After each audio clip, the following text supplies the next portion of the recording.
Hi, I'm Tamara Haynes and I'm here with Armour.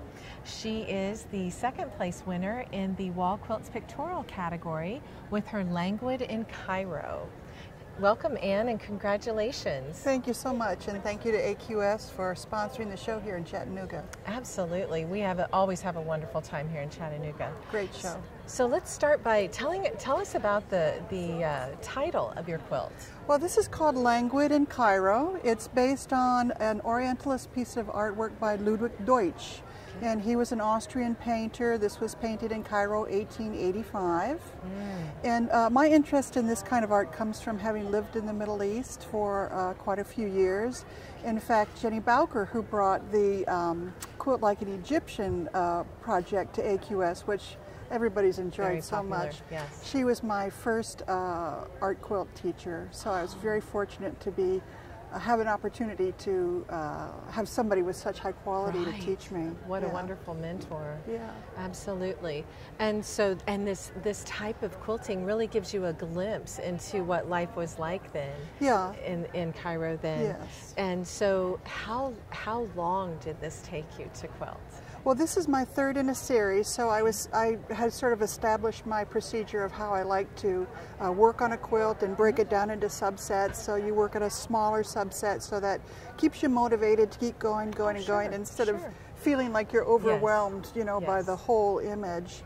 So this is the third one, and the reason I liked this one is I wanted to focus on hands and faces, which is a very difficult thing to do, whether you're in any medium, whether it's oil or sculpture, painting, or whatever.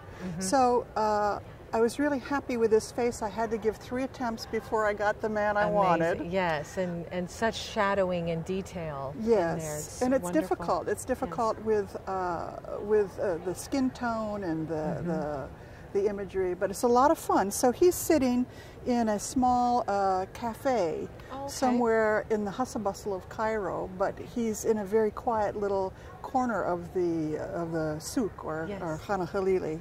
So this is a long smoker pipe that he has, and you know, the tobacco's down in the bottom, and this is little called Turkish coffee that he's drinking from that. And then this ewer is in the background where the man that's his waiters is sitting. But this particular piece was chosen for my daughter because she just absolutely loves these kinds of tiles. And the tiles are originally from Turkey. And so you'll find them all over the city of CAIRO in repair and disrepair. Right. Yeah. I love that detail as well. So yeah. And the technique is a raw edge applique, and I like that because it gives you an opportunity to use really fine pieces of thread. You know, some pieces that are, you know, maybe less than 1/8 of an inch thick, and so if you had the turn needle technique, it would be very difficult to achieve that same kind of buoyancy, that same kind of lightness to your work. Is there a particular thread you like to work with?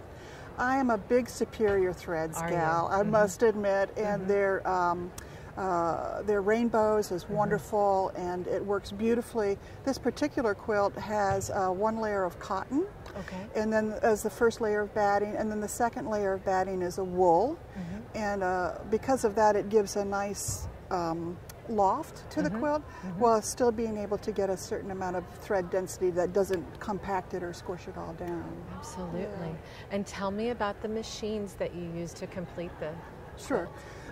The domestic machine I used is a Bernina 750, which is a wonderful machine, and it has a large throat between the needle and the body of the machine, so that a larger quilt of this size can fit in there without putting too much stress on your hands or making you get too tense while you're actually doing the work. But the actual quilting of the layers of the 3 layers together was done by a gal named Darla Parks, who's from Elegant Stitches out of Michigan. She's a fantastic quilter. She uses a gammal. And this particular piece was just a little bit too large for me to fit and still get the same kind of detail that I wanted. And Darla does a great job for me. Absolutely. And do you still give her direction as to how you imagine it being finished? Yes, I always give her a large image, sort of 12 by 18, and she keeps that on a little stand next to her machine as she's working away, so she can use that sort of as a master guide to reference what she would like to do. Nice. Fortunately, with this piece, it's fairly straightforward, and I think she developed a really interesting balance between following the outline that the artist made for the tile, and still here's the little rubble of the cement wall behind. It gives it more texture, doesn't it? More texture, more depth. And she does a great job with faces, which are very, very difficult to quilt, and still keep them human-looking. The flow, yes, and the contour in the face, absolutely, absolutely. Well, congratulations again. Thank you so much, Tamara. And thank you so much for stopping by to visit with us. And we welcome everyone to enter their quilt, and we hope to see you at the next Quilt Week. Dream big. Exactly.